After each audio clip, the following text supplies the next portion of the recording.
color and color theory, and we learned how color is affected by light and how we see those colors can vary per time of day, where it's located at, and such. But there's one color that we know should always be the same, which is white.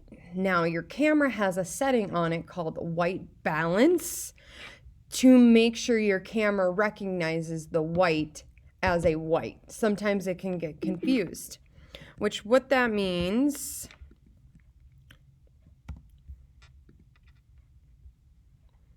in photography, sometimes when we take pictures, we take the pictures, and pictures sometimes have this really warm orangey glow to it. Sometimes they have this really blue cool feeling to it, and sometimes our saturation of our color is not what we want it to be, and that is all due to the camera not recognizing the colors properly.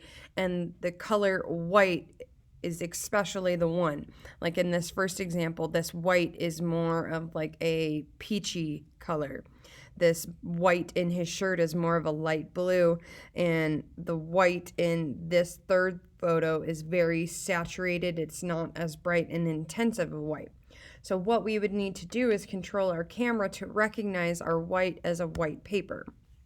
Notice the corrections that are taken once the camera recognizes white as white.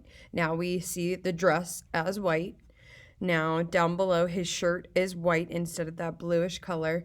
And over here on the bottom as well, it's become a lot less saturated, more correct of her actual skin tone color. And that is all based off of some of this white in the photo.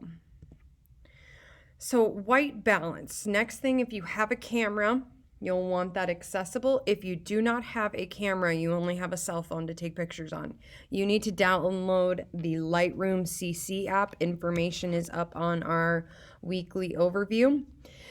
And you need to go into either your camera or that application and open up the white balance and take a look at the different settings that you have available. Now, it depends on the type of camera, what these settings will be called, but to find it on your camera, WB stands for white balance. And once you hit that button, it should bring up different options for the white balance.